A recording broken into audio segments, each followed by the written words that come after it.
안녕하세요. 최근에서야 조금씩 행복을 찾아가고 있는 58살 아줌마입니다. 지금껏 취미 생활이라고는 꿈도 못 꾸고 살았던 제가 지금은 안정을 찾아가며 인생을 살아가고 있어요. 하지만 처음부터 이렇게 인생을 즐기며 살았더라면 이곳에 사연을 보내지 않았을 겁니다. 저는 끝이 보이지 않는 어두컴컴한 터널을 걷다가 이제야 빛이 드는 길을 걷기 시작했거든요. 저는 20대 중반 다니던 제과점에서 남편을 처음 만났습니다. 그냥 빵 납품업체 직원이었고, 저는 알바로 일을 하고 있었죠. 남편의 성실한 모습이 좋았던 저는 2년의 연애 끝에 결혼을 하게 되었습니다. 아버지 없이 어머니와 자란 저는 혼수를 마련하기 힘들었지만 다행히 시댁 쪽에서 면박을 주거나 그러지 않으셨어요.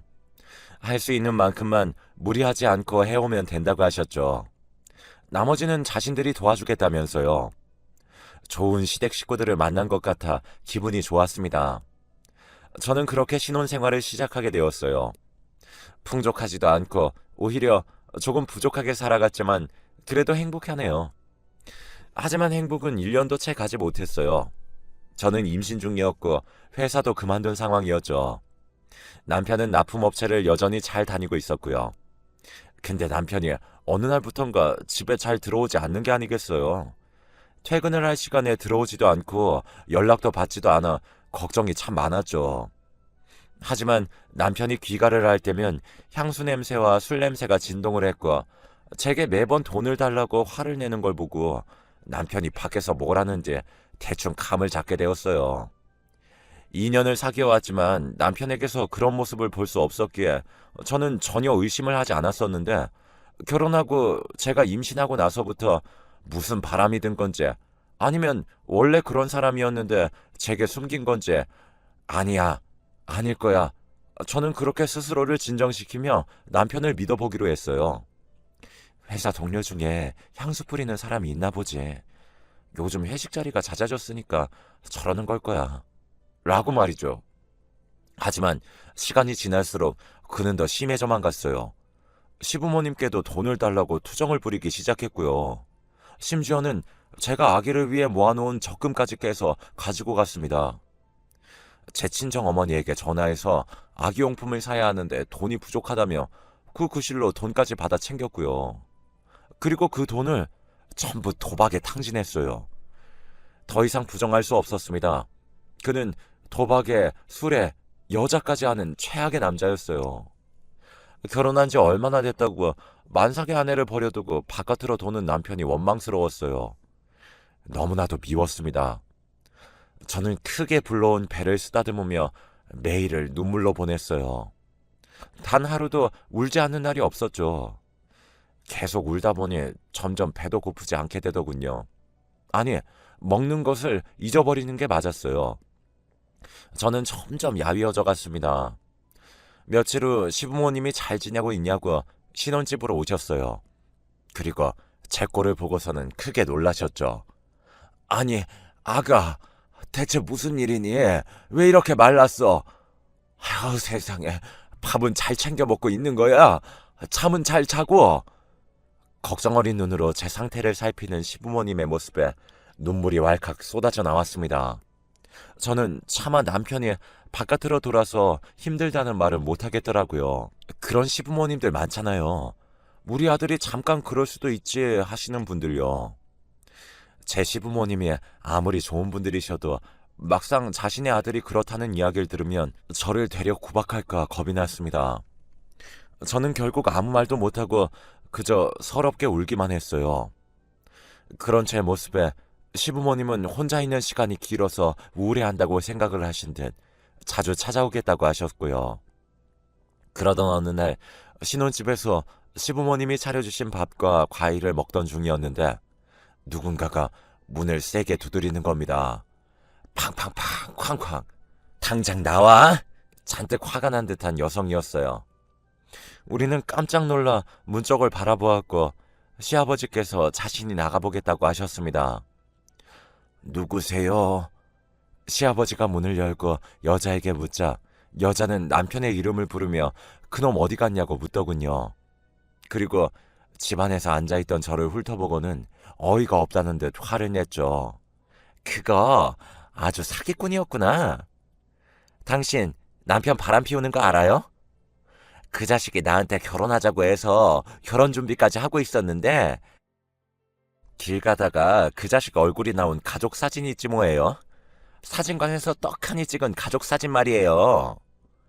그녀는 저와 남편이 결혼식을 올리고 나서 시부모님과 저와 남편, 친정엄마 이렇게 찍었던 가족 사진이 걸린 걸 본 듯했습니다. 당신 남편 그거 아주 지독한 자식이야. 나랑 사귈 때 다른 여자랑 바람 피우다 걸린 게 몇 번인 줄 알아요? 내가 그거 다 용서해주고 결혼하겠다고 한 건데 이제 이렇게 임신한 아내가 있었네. 이것은 사기꾼 아니야. 나 지금 경찰서 갈 거예요. 혼인빙자 간음죄로 고소할 거야.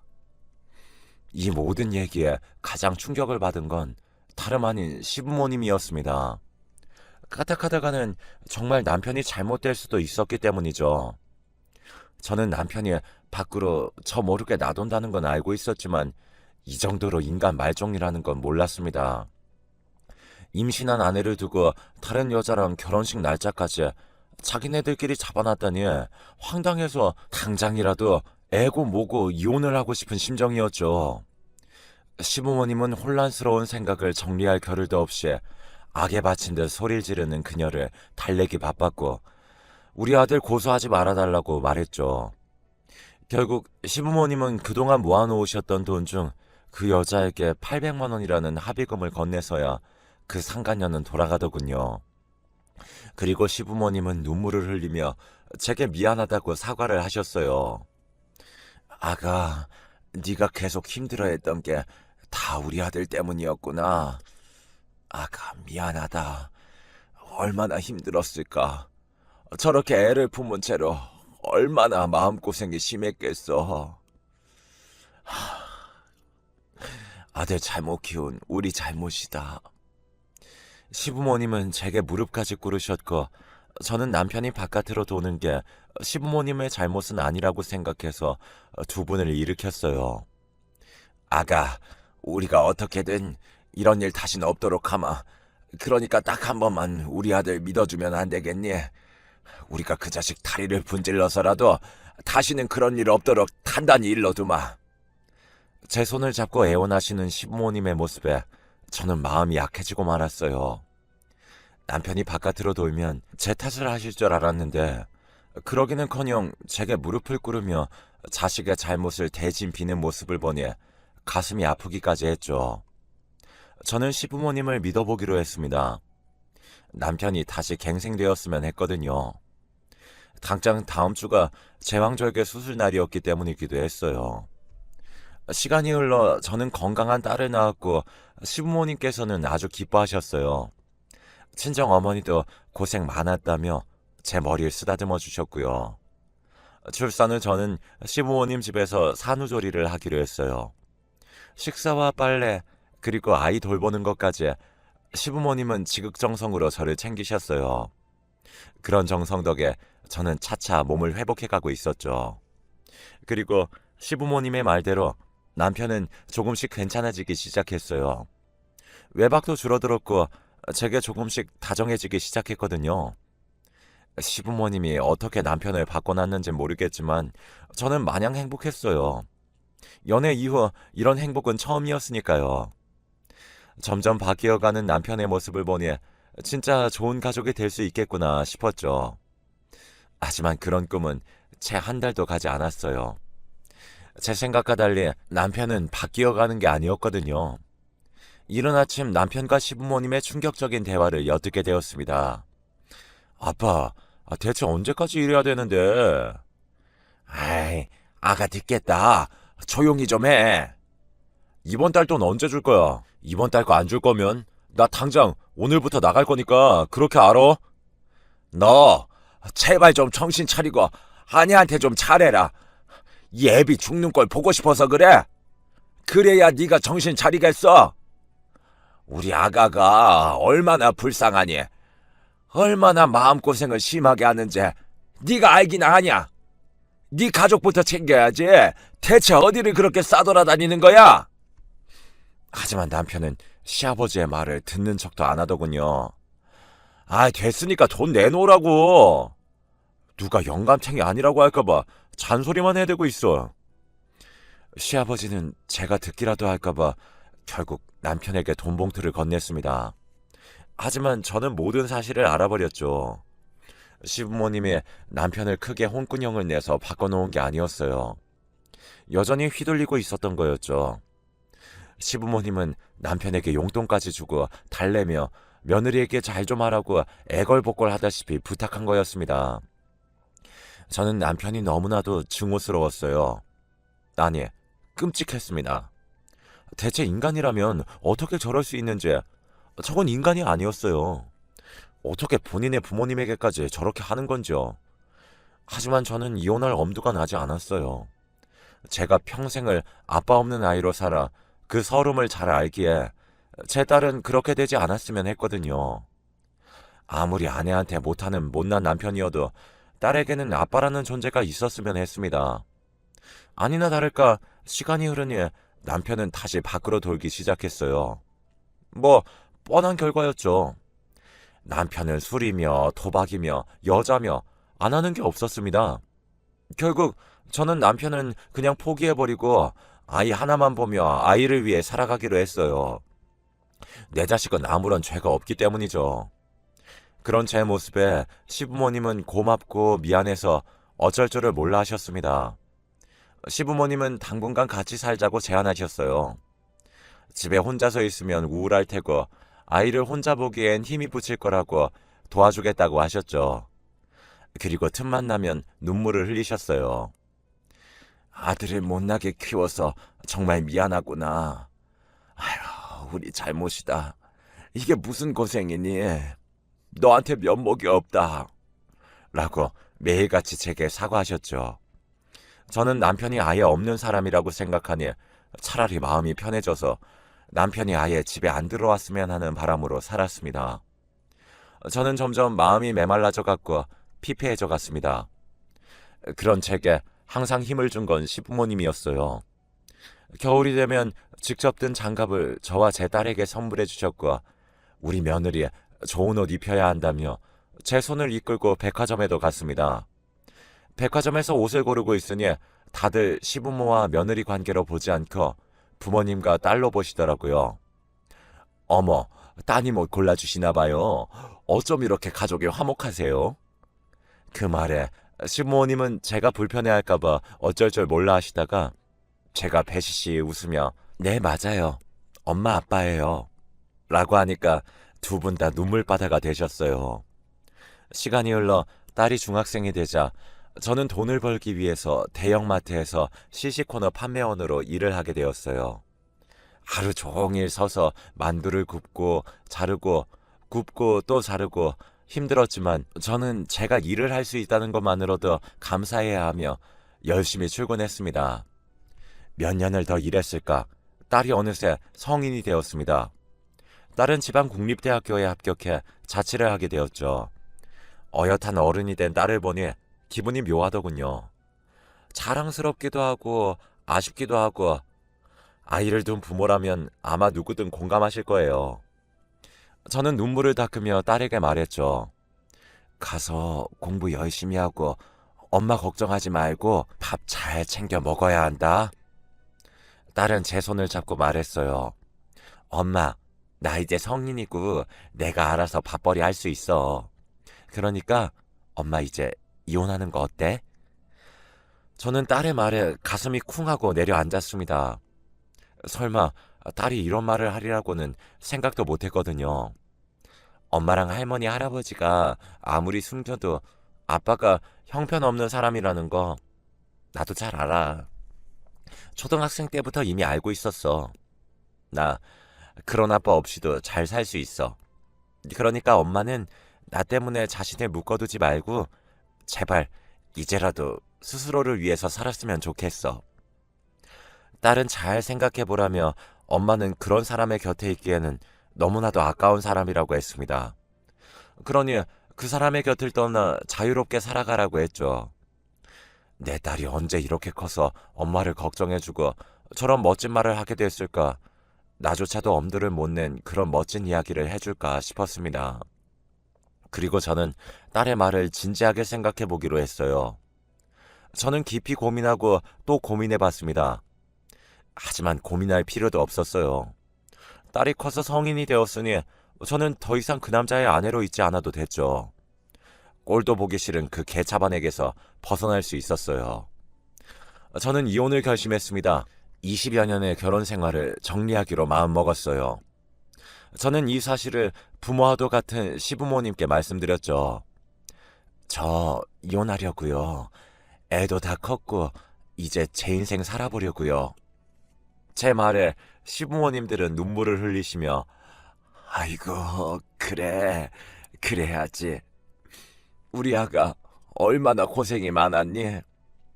그 못난 아들 때문에 얼마나 힘들었어. 하며 그러라고 너의 인생을 살으라며 응원해 주셨어요.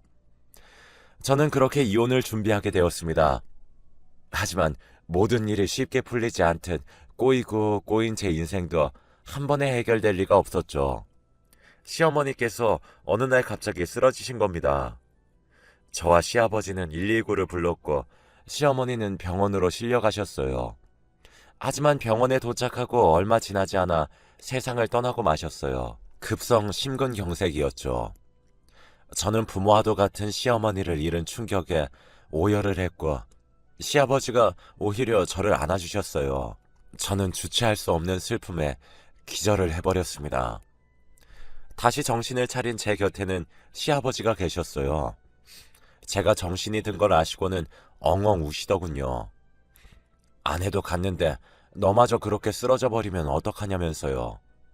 딸마저 잃을 수는 없다고 하셨죠. 저는 시아버지를 꼭 안아드렸습니다. 한평생을 함께 해온 반려자의 슬픔은 이루 말할 수가 없겠죠. 제가 할 수 있는 건 저의 존재가 시아버지에게 조금이나마 도움이 되길 바라는 것뿐이었습니다. 저는 이 상황을 알리기 위해 남편에게 전화를 걸었지만 전화를 받지 않더군요. 그래도 혹시 몰라서 문자로 어머님 돌아가셨다고 연락을 했지만 끝내 남편은 어디서 뭘 하는지 어머님 장례식장에도 오지 않더군요. 보나마나 어디서 도박을 하고 있느라 핸드폰을 꺼둔 거겠죠. 참 어리석은 인간이었습니다. 자신의 어머니가 죽은 것도 모르고 도박에 빠져 저렇게 허우적거리니 저는 시어머니를 잃은 슬픔에 이혼 소송이고 뭐고 아무것도 할 수 없었어요. 매일 슬픔에 빠져 울면서 잠들곤 했으니까요. 부모와도 같던 존재의 죽음은 도저히 제가 감당할 수 없는 것이었습니다. 제가 근 20년을 버텨온 건 저를 친딸로 생각해준 어머님과 아버님이 있었기에 가능했던 일이었는데 그런 분들 중 어머님이 세상을 떠나니까 말로 표현할 수 없는 고통에 하루가 피가 말라갔습니다. 제가 매일 방에만 틀어박혀 밥도 거르며 힘겨워하자 시아버지는 제 방으로 들어와서는 손에 무언가를 쥐어주셨어요. 다름 아닌 돈가방이었습니다. 시아버지는 눈물을 흘리셨어요. 우리 며느리, 아니 내 딸, 네가 20여 년간 고생한 것에 비하면 이깟 돈은 아무것도 아닐 게다. 진작에 너를 우리 아들한테서 떼어내서 너만이라도 행복하게 잘 살도록 했어야 했는데 미안하다. 손녀가 다 크면 그런 못난 아들이랑은 더 이상 같이 살지 말고 이혼하고 잘 살았으면 해서 준비한 돈인데 도움이 됐으면 좋겠구나. 1억밖에 되진 않지만 이제 너를 위해 쓰거라. 네가 무얼 하건 항상 응원하고 있으마. 못난 아들 때문에 오랜 시간 마음고생 시켜서 정말 미안하구나. 저는 오열을 하고 말았어요. 시아버지는 시어머니 죽음으로 자식밖에 남지 않았다면서 제게 저렇게 떠나라고 하시니까요. 충분히 힘들고 슬플 텐데도 자신의 행복보다 며느리인 제가 행복했으면 하시니 눈물이 안 날 수가 있나요? 아버님, 저 이거 못 받아요. 아니, 절대 못 받아요. 제 말에 강제로 제 손에 돈을 쥐어주셨어요. 제발 받아다오. 이렇게라도 해주지 못하면 너에게 항상 미안한 마음을 가지고 있던 네 시애미가 하늘에서도 통곡을 할 게다. 저 세상 가서도 마음 편히 있지 못할 거야. 눈물 범벅이 된 시아버지는 제게 부탁했습니다. 결국 저는 그 돈을 받게 되었어요. 그리고 얼마 안 가 시아버지마저 건강이 악화되셨습니다. 아버님은 평소에 지병이 있으셨는데 어머니가 돌아가신 후 충격이 크셨는지 한순간에 병이 심각해지신 것 같았습니다. 저는 시아버지를 병원으로 모시고 갔어요. 얼마 전에 어머니를 잃은 슬픔도 채 가시지 않았는데 아버님마저 그렇게 될까봐 이제는 두렵기까지 하더라고요. 저는 매일 시아버지의 병간호를 했습니다. 시아버지는 얼른 가서 너의 인생을 살아도 아까운데 다 늙어 죽을 노인네 옆에서 뭐 하는 거냐고 하셨지만 저는 절대 그럴 수가 없었어요. 아버님은 제게 아버지 같은 존재세요. 그런 말씀 마세요. 아버님 건강하실 때까지 제가 옆에서 지켜드릴 거니까 앞으로 그런 말씀 하지 마세요. 그런 말씀 하시면 저 정말 힘들어요. 이렇게 말을 하니 제 말을 듣고는 그저 조용히 고개를 끄덕이셨습니다.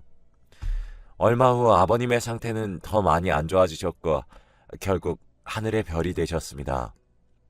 1년도 안 되어 부모님 같은 두 분을 모두 잃은 저는 걷기도 힘들 정도로 슬픔에 잠겨 있었는데 그 와중에 아버님은 제게 유언장을 남기셨어요. 저는 그 유언장을 보고 또다시 오열을 하고 말았습니다. 아가, 애비다. 네가 이걸 볼 때쯤이면 난 이미 이 세상 사람이 아니겠지. 지금까지 우리 아들 때문에 얼마나 고생 많았니? 난 솔직히 내 욕심이지만 네가 손주 데리고 우리에게서 떠날까봐 하루라도 마음 편히 살아본 적이 없단다. 그만큼 넌 우리에게 며느리보다 딸 같은 존재였어.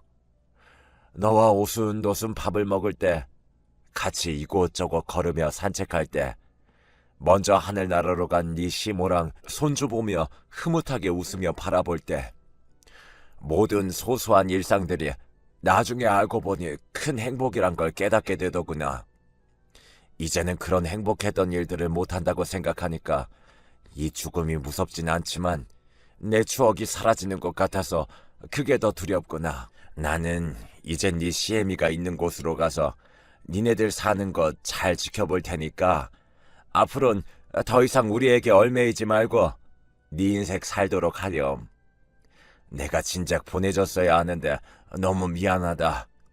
그리고 고맙다. 내게 남은 재산이랑 집을 처분해도 얼마 안 되는 돈이겠지만 이 돈 가지고 어디서 기죽지 말고 잘 살길 바래. 내 통장 보면 1억 3천 정도는 있을 게다. 내가 장롱 속에 놔뒀으니까 너에게 조금이라도 도움이 됐으면 싶구나. 절대 우리 아들 같지도 않은 그 호로 자식에게는 네가 마음 약해져서 이 돈 줄 생각하지도 말고 이 유언장에도 내가 분명히 명시해 둘 거다. 우리 며느리, 우리 딸 사랑한다. 라고 남기셨습니다. 저는 이 유언장을 받고 얼마나 울었는지 모릅니다. 항상 저와 딸아이에게 인자하신 모습을 생각하니 가슴이 찢어질 듯 아파왔어요. 끝까지 저를 이렇게 생각해 주시는 그 마음에 눈물이 나지 않을 수 없었어요. 그렇게 저는 가슴에 아버님을 담고 납골당에 모셨습니다. 하지만 본인의 부모님이 돌아가셨는데도 연락두절인 그 자식을 용서할 수 없었습니다. 저는 남편에게 이혼 소송을 걸었고 경찰에 불법 도박으로 신고를 해버렸어요. 이혼 소송 중인 남편은 부모님이 뒤늦게 돌아가신 줄 알고는 참회의 눈물을 흘리더군요. 왜 그동안 연락이 안 된 거냐고 물어보니까 남편은 기존에 갖고 있던 핸드폰은 사채업자들의 빚 독촉 때문에 휴대폰을 켜보지도 못하고 도망자 신세로 지내서 몰랐던 거였습니다. 그러다 도저히 버틸 힘이 없게 되자 부모님에게 다시 돈을 부탁하러 왔다가 부모님이 돌아가신 걸 나중에 알게 된 거였고요. 그놈의 도박이 뭐고 여자가 뭔지 자신을 낳아준 부모님이 돌아가시는 것도 모르고 저렇게 망나니처럼 살다가 뒤늦게 후회하는 모습을 보니 참 한심하기 그지없더군요. 남편은 모든 사실을 알고 눈물을 흘리며 땅을 치고 후회를 했고 현재는 그 슬픔에 빠져 알코올 중독자가 되어 피폐한 삶을 살고 있어요. 그렇게 우린 이혼 소송 5개월이 지난 시점에 20년간의 결혼 생활에 마침표를 찍게 되었습니다. 하지만 저는 그런 남편이 여전히 원망스럽고 증오스러웠어요. 저는 염치도 없이 제게 찾아와 싹싹 빌며 제발 부모님을 모신 곳이 어딘지만 알려달라고 간곡히 부탁을 하더군요. 살아계실 때나 잘하지. 그렇게 아들 때문에 가슴 아파하시고 평생을 내게 미안해하셨는데 이 못난 불효자식 같으니라고. 저는 한심한 그 자식에게 썩 꺼지라고 소리쳤습니다. 저는 그 아들 같지도 않은 남편에게 언젠가는 시부모님들이 어디에 계시는지 말은 하겠지만 당분간은 말해주지 않을 겁니다. 그놈은 더 정신을 차려봐야 얼마나 부모님이 고마우신 분들이고 이 세상에 하나뿐인 존재라는 걸 알게 될 테니까요. 저는 지금 그 일이 있고 1년 후에 제과점을 열었어요. 아주 실력 좋은 제빵사도 구했습니다. 저는 제 인생을 20여 년 전 그날부터 다시 새롭게 쓰려고 해요. 처음에는 슬픔으로 아무것도 하기 싫었지만 제 행복을 간절히 빌어주신 시부모님과 제 딸, 그리고 제 자신을 위해서 열심히 살아가려고 합니다. 저는 최근 등산을 다니기 시작했어요. 산 정상에 오르고 싶다던 시아버지의 말씀이 떠올랐기 때문이죠. 저는 시부모님들과 찍었던 사진을 들고 정상에 오릅니다. 보여드리고 싶었거든요. 산 정상에서 얼마나 아름다운 풍경들이 보이는지, 얼마나 가슴이 후련하고 벅차오르는지, 등산을 시작하고 천천히 돌이켜보니 인생도 등산과 닮은 것 같습니다. 올라올 때는 너무나 숨이 차고 힘들고 포기하고 싶어지죠. 하지만 그 끝에는 정상이 아니었습니다. 그 정상에서 내려다본 풍경은 그렇게도 아름답고 눈부십니다. 여러분들께서 살아온 인생이 고달프고 벅차고 때로는 포기하고 싶을지 몰라도 언젠가는 산의 정상 위에 선다면 다를 수 있을 거예요.